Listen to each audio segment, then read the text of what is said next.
Good evening, everybody. I'd like to call to order the Development Review Commission meeting for November 17th, 2025. Before we call roll, are there any updates to the agenda needed? No updates. I do want to state a reminder to make sure your microphones are on while speaking so we can actually pick up the audio within the recording. We also will not have an electronic presentation. We'll be doing it by paper. We're having some technical difficulties, but we'll power through it. Will staff please call the roll? Yes. Chair Lindstrom. Present. Vice Chair Leek. Present. Commissioner Dews. Here. Commissioner Bates. Here. Commissioner Sangri. Here. Commissioner Mino. Here. Commissioner Solunke. Here. Thank you.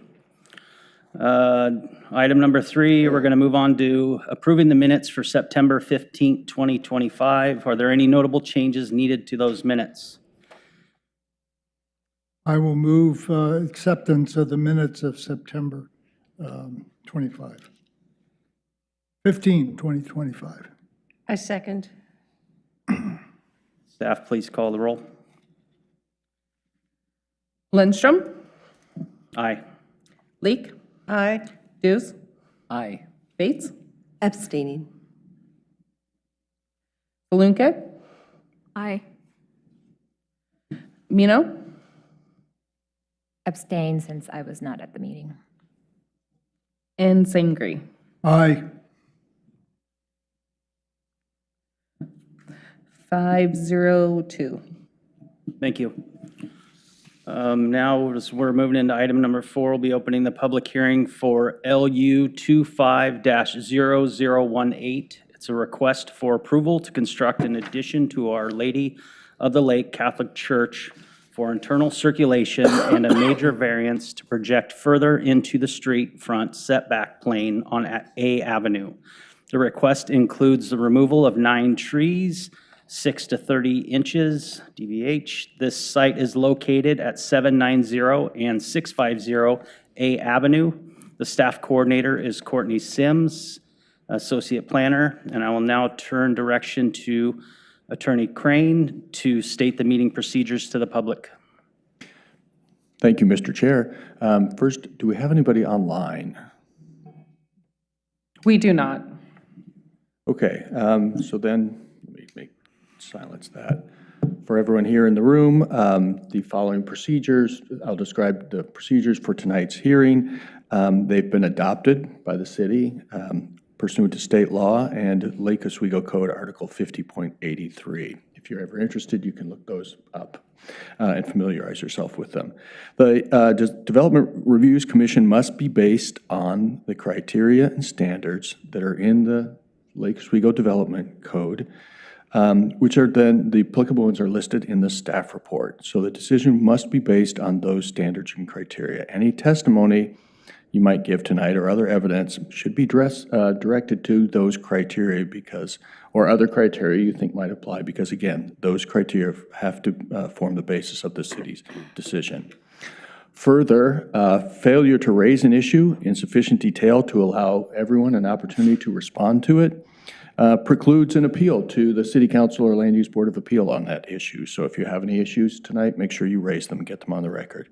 Further, for the applicant, failure to raise an issue about any of the conditions of approval, be it constitutional or otherwise, failure to raise those issues, again, in sufficient detail to allow everyone a chance to respond, precludes an action for damages in circuit court on that.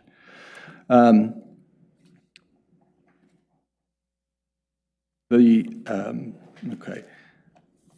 Well, if we're going to follow the script, then, Mr. Chair, you will open the meeting.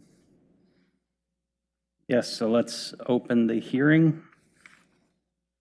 Okay, do any of the commissioners have any ex parte contacts, bias, or conflict of interest you need to declare or disclose? Commissioner Leek? Yes, my name's John Dews. I'm a retired architect.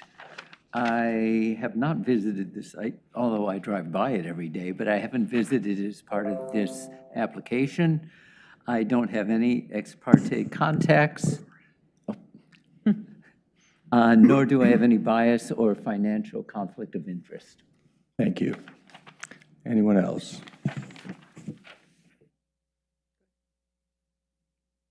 Hi, my name is Meetal Saranke. I'm a landscape architect by occupation. I have not visited that site, although I am familiar with it. I have not had any ex parte contacts, or nor do I have any bias or financial conflict of interest to declare. Thank you. I'm Helen Leek. I am a Realtor. I have no conflict of interest, no ex parte communication. Obviously, I know where the site is because, as we said, we drive by it a lot. And I have not visited it physically to walk it. My name is Larry Lindstrom. I'm a construction executive. I know where the site is, but I have not visited during construction. I have had no ex parte communications. I do not know the parties involved. I do not have any financial interest or conflict of interest in this case, and I do not have a bias. I'm Dwight Sangre. I'm a retired civil engineer. I am familiar with the site. I have not had any visit to the site, nor have I had any ex parte discussions related to this project. I do not feel that I have any involvement with the project or the parties of the project, and I certainly do not feel that I am biased regarding this project. Hi, my name is Yuko Mino. I am an architect. I know of the site, but I have not gone there in relation to this project. I do not know the parties involved, nor have I had any ex parte communication. I do not have a financial interest or a conflict of interest in this project. I do not have a bias. My name is Kristen Bates. I'm a real estate attorney. I have not had any ex parte contact on this matter. I don't have any bias on the matter, no conflict of interests, and no pecuniary interests. Thank you. Does anyone wish to challenge anyone's ability to participate in the decision tonight? Seeing no challenges. The testimony tonight will pursue. We'll first hear from staff, get the staff report, then the applicant. The applicant typically gets up to 20 minutes. Then we'll listen to people who want to testify in favor of the project, then those opposed to the project, and any neutral testimony. So without further ado, we'll turn to the staff report.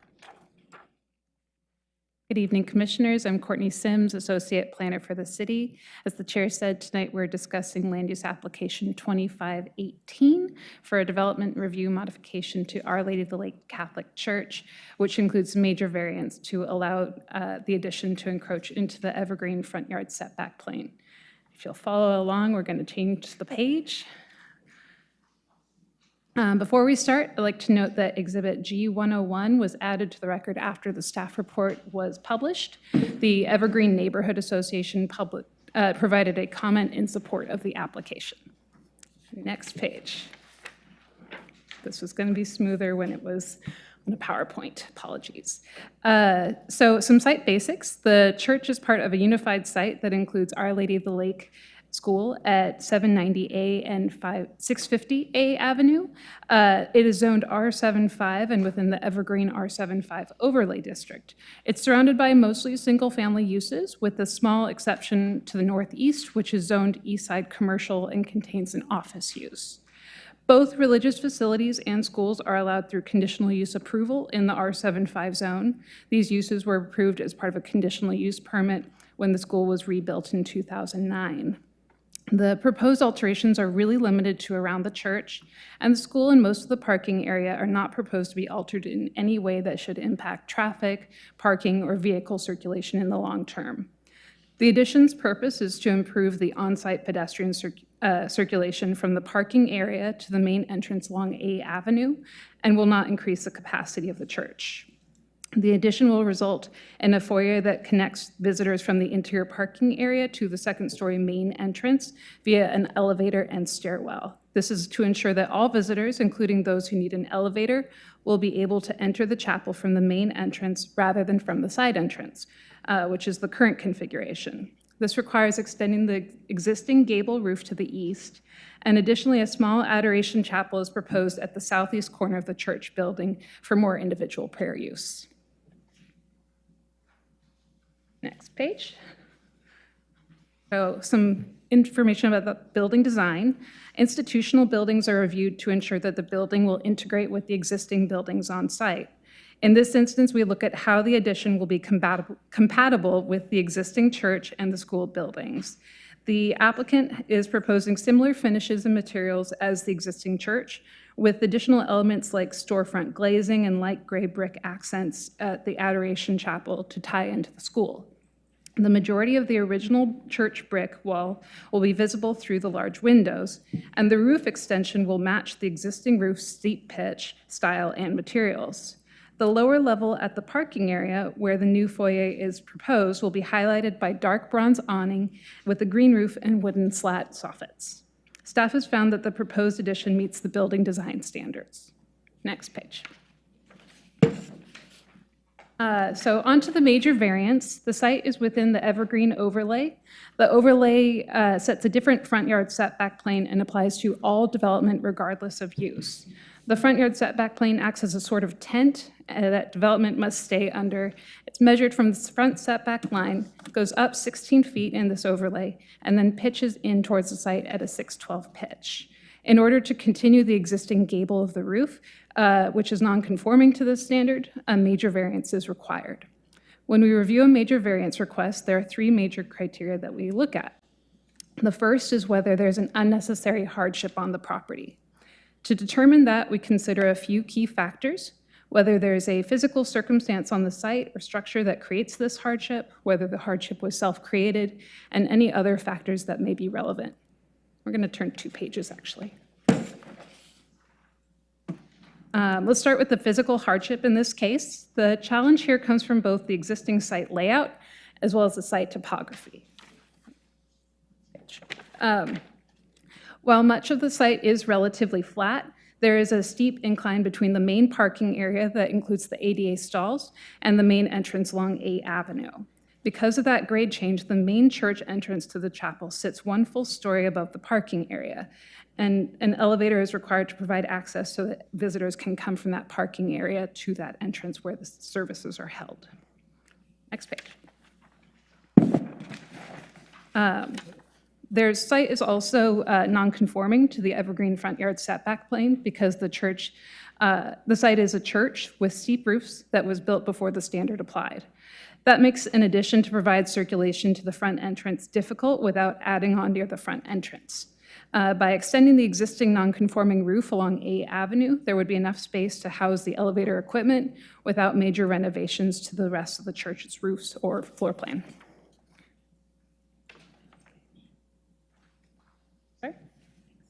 Next page. Sorry. The current floor plan doesn't have room east of the main entrance to provide that internal circulation between the lower parking area and the upper level without the gable expansion. An eastward expansion at the main entrance would create the needed space to connect the lower parking area to that traditional main entrance. Right now, churchgoers who must use an elevator have to enter from the side of the chapel nave, which is not ideal both functionally and from a traditional worship layout. Going on to the next page, with the new floor plan, it allows that connection with along the northern portion of the building. Next page. Another factor staff found relevant was the use. The existing church was constructed in the 1950s, well before the Evergreen Overlay District was adopted. It's also the only non-residential property in that overlay. Under our code, religious facilities are allowed to have taller buildings, but the Evergreen Overlay imposes a lower setback plane, which is at odds with that taller height. Typically, setback planes only apply to single-family and middle housing projects in the rest of the city, but the Evergreen Overlay applies its standard to all development in that area, including this church site. That creates an unintended consequence. More restrictive residential setback plane now applies to a non-residential use. And the purpose statement of the Evergreen overlay supports this. It's to ensure that residential development fits the character of the neighborhood. This is not residential development, and since the church predates the overlay and it's not residential, it's reasonable to conclude that applying these standards here was not intentional. So in short, this condition was not self-created, and applying the standard to this development creates an unnecessary hardship to provide accessible circulation. Based off of those findings, staff concluded that the first criterion, unnecessary hardship, is met. Next page. The second criterion is whether the proposal would not be injurious to the neighborhood. In reviewing this, staff looks at physical impacts of the development, including visual, traffic, noise, drainage, erosion, landslide hazards, as well as perceived impacts. The physical impacts are relatively limited for this addition. So the addition is interior to the site and not increasing the capacity of the church use. The applicant has submitted a preliminary stormwater and geotechnical report, which staff has found can meet applicable code. The perceived impacts of projecting into the front yard setback plane are relatively minimal as well. The extension will continue east about 20 feet from where the gable currently is, compared to the existing non-conforming structure, which is both closer to A Avenue and taller than the proposed addition. So the addition will not be considered the most looming portion of the building for pedestrians walking along A Avenue. Furthermore, the use-specific standards for religious institutions, which allows for taller structures, requires larger setbacks for residential uses. So while the taller portion of the roof is projecting into the setback plane, the setback is 37 feet, reducing impacts when viewed from the street. And finally, when looking at the properties most impacted by this encroachment, we're talking about properties that can see the addition, which in this instance are properties across A Avenue, over 150 feet away from the building addition. At this distance, the perceived impact from the variance will be minimal. Staff finds that the variance would not be injurious, and the second criterion is met. Next page. The final criterion is that this is the minimum variance necessary to make reasonable use of the property. The applicant described the architectural alternatives they explored in their narrative to connect visitors to the main entrance. This projection is the minimum necessary expansion of the building to allow the elevator and stair connection to the entrance from the parking area, and continuing that existing gable roof would be the least impactful visually. There is no minor variance to allow encroachment into the setback plane, nor is there a design variance option available for this site based off of this use. Staff finds that this is the minimum variance necessary to allow for this improvement, and that all major variance criteria were met. Next page. Finally, I'm going to briefly discuss tree removal. 9 trees are proposed for removal. All but 2 of these trees are less than 15 inches in diameter and not expected to impact physical systems or neighborhood character. The 2 trees that are larger than 15 inches in diameter are a 30-inch Doug fir and a 20-inch eastern hemlock. While staff did not consider them significant due to size or species, they are fairly prominent in the skyline when viewed from A Avenue, so alternatives to removal were required to be explored. While these trees are about 20 feet from the existing building, so with the building expansion of 20 feet to the east towards these trees, the impacts of development will be well within the tree protection zone. As discussed previously, the applicant has considered numerous alternatives to the proposed development as part of the major variance criteria. So reasonable alternatives to removal have been considered, and staff finds that the tree removal criteria are met for these 2 trees, as well as the 7 smaller trees on site.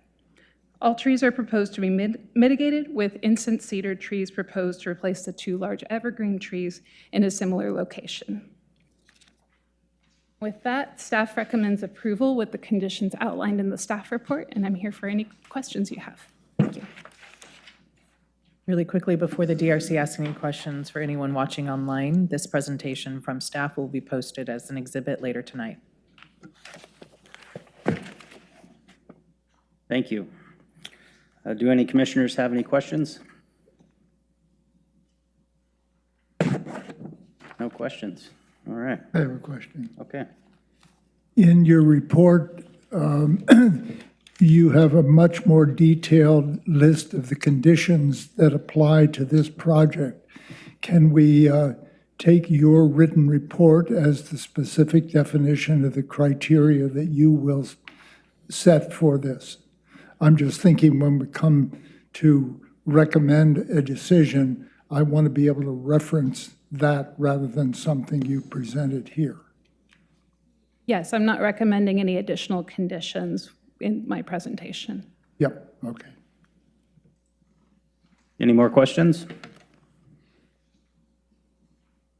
Okay, thank you. I'd like to request the applicant's testimony.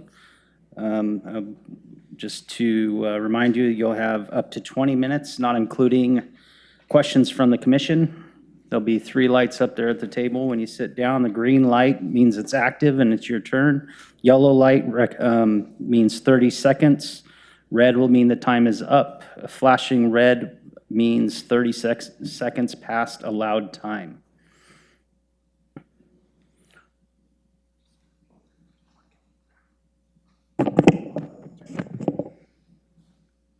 I'll try to be quick with this. My name's Stephanie Fitzhugh. I'm with De La Rota Architecture, and I'm the project manager for this project.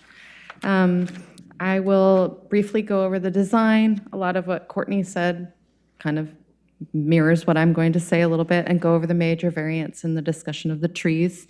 This project has been in the works since about 2015. The church built the school in about 2009, and since they were able to finish the funding for that, they've been really trying to raise money in order to bring the church building up to the same standard and modernize it. So this project was really met with the need to upgrade all of the systems, which are original, or were original from the 1954. So there was a big giant boiler in the basement, and original electrical and lighting and all of that. Upgrade the circulation, which is a common problem on the site, because if you're coming to the church and you haven't been there before, you park in the parking lot, you don't really know how to get up into the church unless somebody tells you.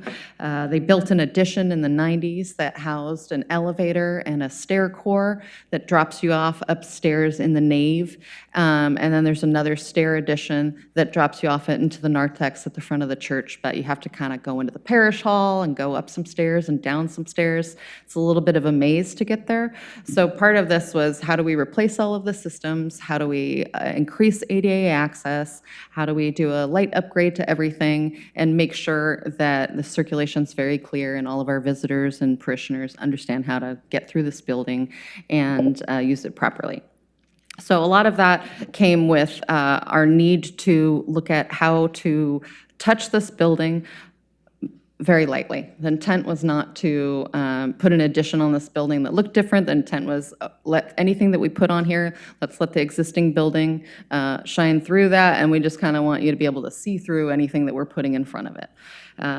The 2 additions that were there originally kind of blocked stuff, so while we're sort of removing them and putting the same uses back, the intent was to make the circulation working a little bit better.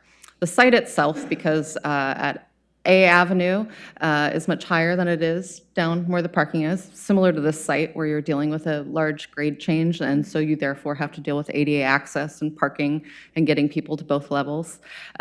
We were really trying to put the elevator back kind of in the same location on the south part of the building, but because of the configuration of the building and where you were dropped off and the height of the roof at that location, we couldn't physically get the elevator with the overrun and all of it to fit in that location. So we spent a lot of time trying to make that addition work and try and put the elevator kind of back in the same spot, and it became clear that that was not going to be a viable solution. We looked at all the other elevations too. Due to setbacks where the existing church is, we can't really add to any of the other parts of the building. So then we started looking toward putting the elevator on the north end of the addition, which is where we're proposing to put it. So we did a bunch of studies to basically show that this is kind of, even though it seems further in plan, it's actually the closest way to get from the parking, the ADA parking, up into the elevator.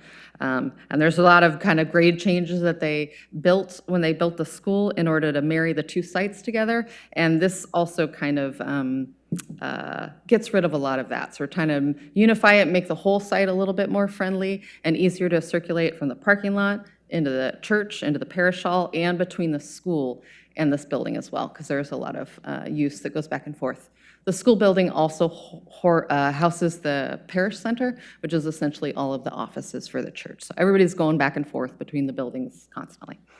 So that's sort of a little bit of the history of how we ended up putting things where we needed to put them. So I'll quickly go through this. And first page is just a rendering, just showing the outside of the building. The intent is to have a single volume kind of foyer. It has a green roof on top of that to lighten the load of it. It also deals with the stormwater for our new impervious area.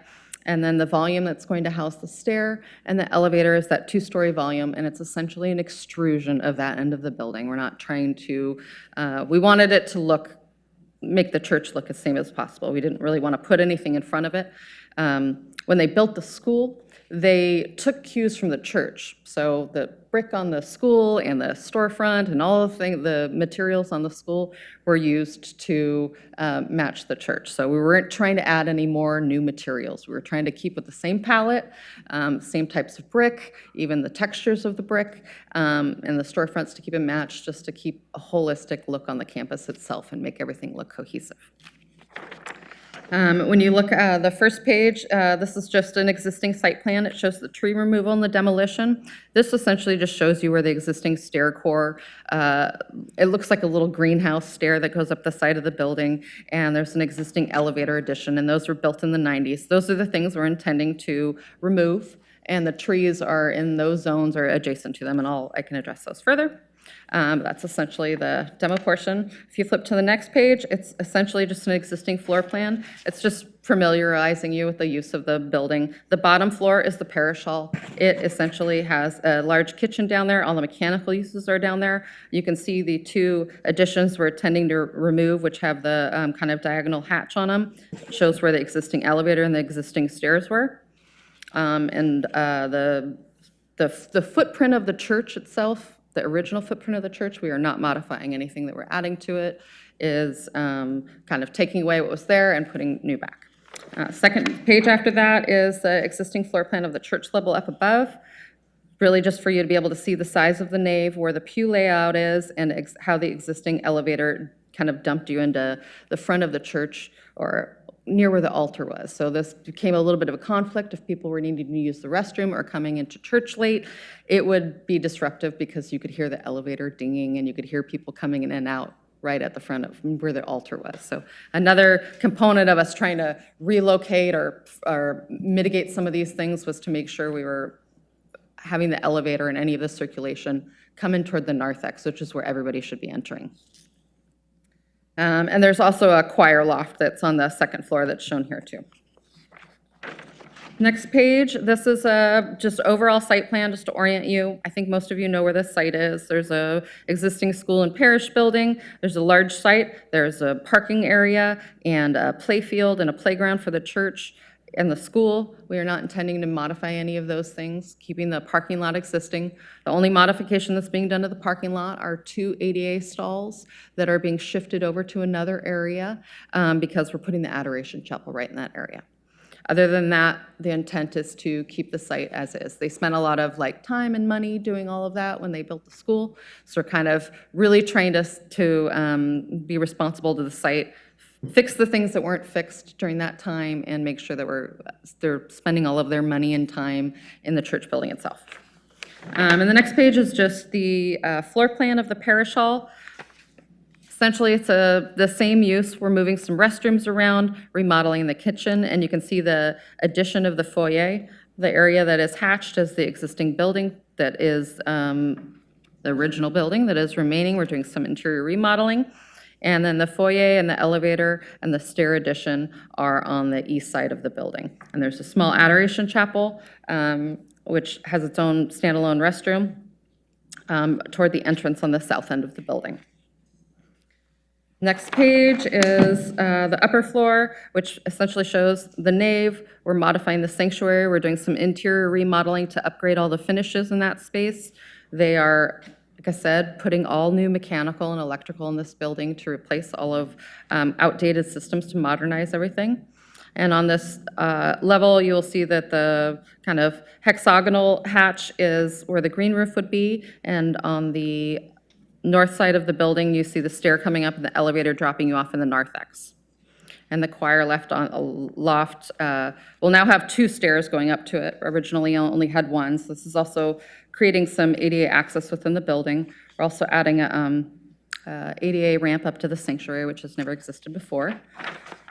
Next page is the elevations. Here you'll see all of the areas that are hatched or gray. That's the existing building to remain. The areas on the north elevation, you'll see the addition. It's on the left-hand side of the existing building. The height of that, while if you look at it in elevation, looked quite tall from Avenue A. It was not taller than the edge of the existing gable. The roof material is to match the existing roof in that location, and it is set back a distance, even though we are seeking a major variance due to our setback into the evergreen overlay. And then on the east elevation, you'll see the elevation of the single volume addition and the gable end that house the foyer as well as the elevator. And then on the left-hand side of that east elevation is the Adoration Chapel, which is kind of nestled back in that spot. Next page. Just a simple design palette drawing just to let you know or illustrate the intent of matching most of the existing materials. Again, we're trying to keep all of the materials essentially that are used for the church. That was what was used to build the school, and kind of keep the same palette throughout. The existing brick on the church is a red, like a scratch pick or rug texture, they call it sometimes. And there are a bunch of precast windowsills and a couple of large entryways that are this kind of cream color, or castle gray is the closest we're matching to. So any brick that we're using new, we are matching that color. A similar color, the same color that's used over on the school, and matching the roof where it is, and some of the exterior soffits are going to be wood. Next page is just that rendering again, where you can see the circulation, how you can go up the stairs. You should be able to see through all of that. All of the brick on the outside of the building that we are enclosing, we are exposing. So the intent is that you can see and touch and feel the church that's always been there. We don't want to cover it up. We want you to be able to see it. And on the left side, you can see the little white brick volume that's the Adoration Chapel, and new landscaping kind of up toward Avenue A, where we're intending to mitigate those trees. Next page is just an evening rendering showing kind of site lighting and what that would look like from the parking lot facing north. I don't know the sky's ever going to look like that, but I hope it does. And then these next 2 pages are just real quick, an interior rendering of the foyer where you can see how you get into the elevator and go up the stairs. And that on the left-hand side, you could see that the intent is to expose all of the brick on the existing building, even though that volume is enclosed. And then the next page, I know this doesn't matter too much, but we're doing just kind of a remodel of the interior of the church to relamp their lights and do a painting upgrade and mess with some of the finishes and redo the sanctuary. So they're doing that throughout the whole building. And then real quickly, I know Courtney went through this. The next page goes over the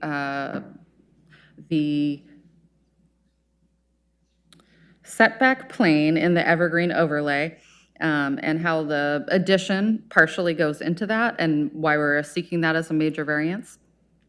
Because we spent a lot of time trying to make the elevator fit on the south transept of the building, and we weren't able to, it led to this location. Although we looked at design options for all around the building, this location in particular, as you look at it, I think we're the only church and maybe even the only commercial use in this zone, or in this overlay, excuse me.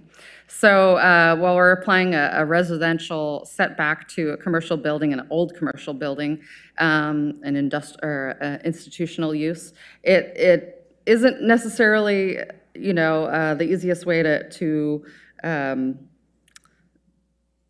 think about how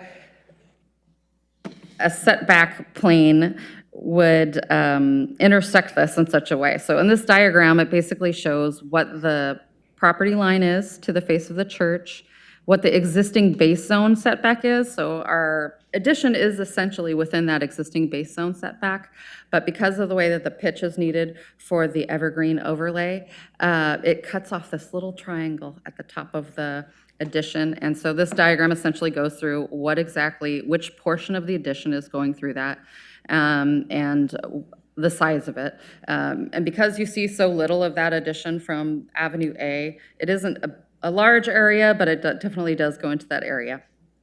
I think Courtney went over some of that. We talked about the criteria for it, and the use and the need for that. And if we weren't able to put the elevator in this location, I don't really know how we could get the ADA access or the elevator access into the narthex, which is the main component of this building. So that's the major variance. I kind of went through and blew these up because I wasn't sure we were going to be having these paper. So this goes through each of those. Here, let's get through this, sorry. If you look at the blow up, it gives you a little bit better a sense of the diagram of where the existing setback is and what the proposed addition is and what that section of that roof is that's going through that area. Some of these next few pages, I'm sorry, talked about it before we turn the pages. I'm going to go to the second to last page. It's a building section. Just trying to illustrate when you look at the building section through the gable end where the elevator is, you can see that the elevator is in the volume to the south, and it's kind of covered by brick. The existing end of that whole gable is all stained glass. So another part of this was that we had to organize the elevator around all of that in order to maintain all of the existing openings. We're also contending with a lot of structural needs for this building, and we couldn't put any more openings in the existing brick exterior for lots of structural reasons. And another major fun thing that's going on here too is we're putting sprinklers in this building. So while trying to organize all of this, they're filtering sprinkler pipes through all of this. So a lot of this has to do with maintaining the existing building as much as possible while still trying to put all these new systems inside of it. But you can just see there that we're trying to make sure we weren't covering up any of the existing stained glass, so we had to push the elevator over to the side. And then the last little bit of information, I think, is about the trees. We spent a lot of time trying to figure out how to save as many of the trees as possible. The site has a lot of trees on it that are very old and lovely all over. A couple of the trees that we are needing to take out were planted when the school was built. A couple of them are parking lot trees, and they're going to be replaced essentially in similar locations. They exist within the footprint of the construction. The two biggest trees are along Avenue A. We spent some time trying to figure out if we could save those. And once it became clear that we needed to put the elevator in that location, the constructability of it was that they have to do a lot of excavation in that area, and our arborist recommended the removal of those. His kind of point was, if they're not, while they are large trees and they are at the front of the site, they aren't in any, if we were to excavate any of the roots out of them, they would probably not survive. So it's not a good thing to try and save them, but also that once we put the addition in that location, that those trees would be too close to the building. So the suggestion was to remove those trees up at the front of Avenue A and mitigate them and put more trees closer to the street, a little bit further away from the building, so we didn't have these pretty big trees right up against a new building. And I think that concern was for weather.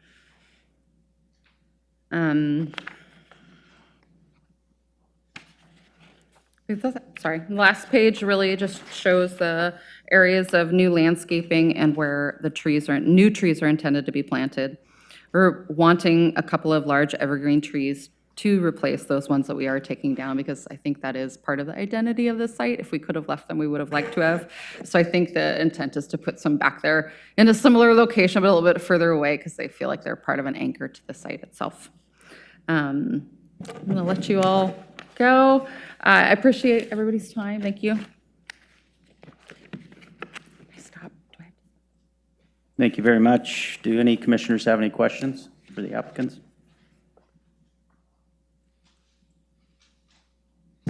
No questions. I have a question. Hi. I have a question, sorry. Can you help clarify for trees 1 and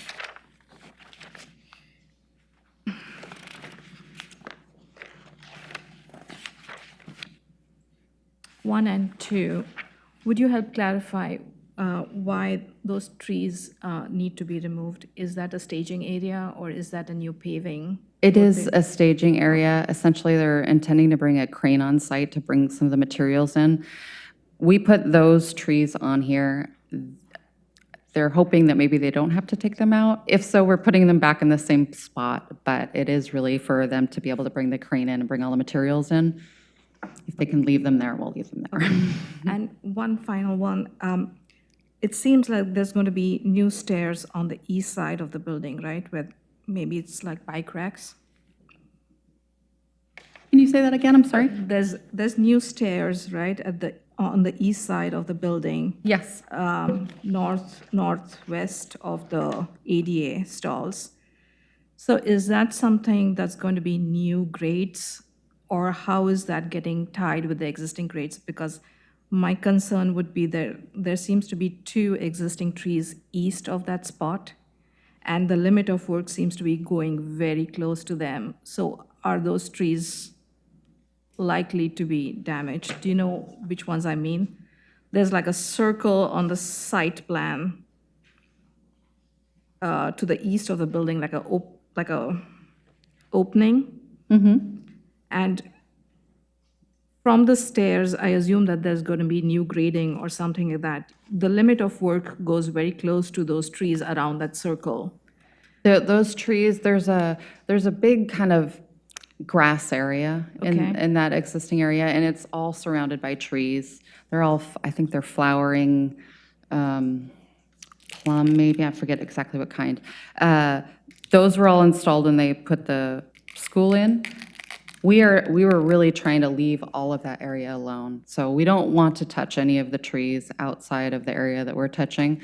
There's a easement that goes through the middle of this, right in that area. And that is essentially the line of when they built the school. And we're trying to essentially, there's a bunch of ups and downs and a couple trees in that area that we're trying to unify that area and make it one kind of big, it's like a little bit more of a plaza. Right now, it's a couple of different grades. So we're trying to use the existing ADA access or the ADA ramp from the parking lot. It goes along that curved area.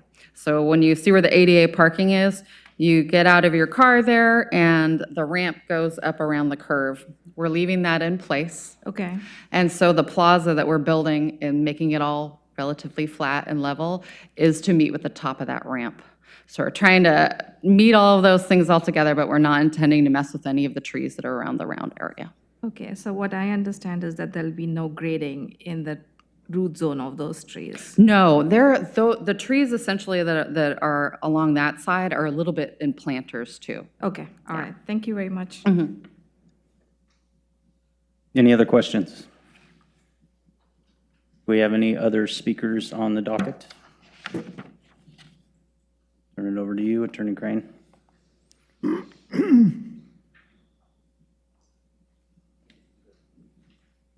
Do I understand correctly, then there's nobody wants to testify in support of the application?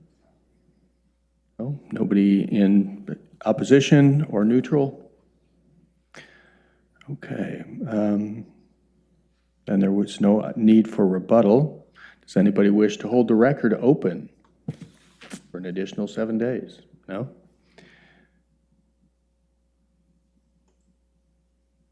Sorry, I have to jump ahead several pages. Okay. So unless, we do have to, by law, wait an additional 7 days for the applicant to file their final written argument, unless you want to waive that 7 days and allow them to looking at staff, I may be getting your procedures wrong here. Excuse me, there's an opportunity for the applicant to request an additional 7-day extension to provide final written argument. That is up to you to say yes or no to. Yeah, in which There's case, no testimony, so. yeah. Wait, There was, and that yeah. would be why we would do it, right? That's typically, yeah. So you waive final written argument? Thank you. So we can proceed to a decision, deliberate, and a decision this evening then. Thank you. So the public hearing is now closed. I'll direct the commission into deliberations.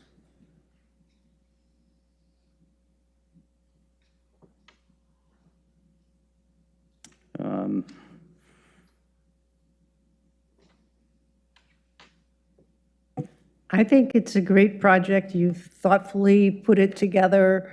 There was no adverse comments from the Evergreen Neighborhood Association, and another letter was written in support. So I see no reason why we shouldn't go ahead and approve the LU 25-0018.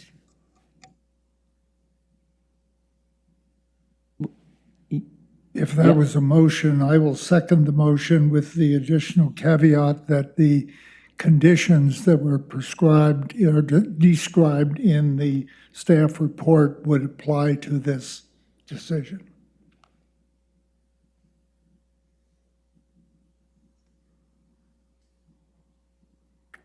Okay, so I guess city staff call the vote.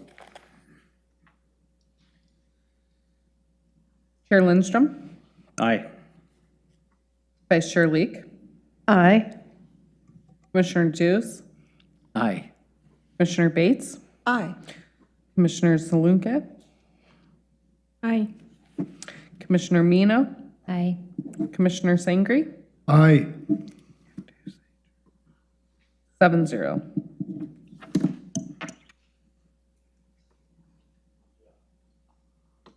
The motion having received a majority constitutes the commission's tentative decision. The final decision will be then made upon the adoption of the written findings, which staff will prepare and bring back to you.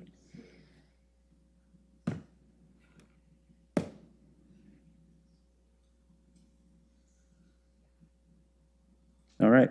Well, thank you very much. So now we'll move. Before we finalize that portion of the evening, I will let you know that staff will return on December 1st, or will present findings to you the Friday before December 1st. Do we have a date on that, Kat? Sorry, I don't have a calendar. We have a holiday coming up next week. Sorry, what? It would be November 20th. Oh, right, because it's Thanksgiving next week. Yes, I'm sorry. So, thanks. So yes, the staff will prepare findings, and they will be sent out to you Wednesday, the 26th of November, and we will meet again on December 1st. We also, for adoption of those findings. Thank you. Will that be, I guess we can discuss if that's going to be via Zoom? Are we gonna? Yeah, we'll get to that with a management update. Okay, thank you. So I guess there's nothing left on the public hearing. We'll move into item number 5, which will be the schedule review and management update. I'm sorry, I'm management update. Okay. turning it over to you. Sorry. Thank you. Lots of back and forth and dates to figure out. Okay, so looking at upcoming hearings, I have been emailing you and about the next 3 dates, and it looks like we have a quorum for all of those, so thank you. Findings will be adopted on December 1st for LU 25-0018, Our Lady of the Lake here tonight. We also have a public hearing for a multifamily residential project on Lakeview and Bryant that night. We are also, so then we would adopt findings hopefully for the multifamily on December 15th. We also have another public hearing that night for an 11-lot subdivision. And then coming back, hopefully just that one night on January 5th for adoption of the findings for the 11-lot subdivision. So we do have a full schedule throughout January 5th so far. We'll come back on December 15th to determine whether or not there's just findings to be adopted on January 5th, and we can figure out if we want to meet on Zoom at 6 PM in a month for 2 weeks later. So we'll figure that out. It'll be clear. That is the only management update that I have for you. Unless anyone has any questions about some of the bigger projects that are going on, I can let you go. Any questions? Necessary updates? All right, let's get out of here. Thank you so much. Yep. So move into that item number 6, which would be the adjournment for the evening. So Apologies. thank you, everybody, Overstepping for my your boundaries. time. Thank you, city staff, for the reports. You have a great evening, and I adjourn the meeting. Thank you so much.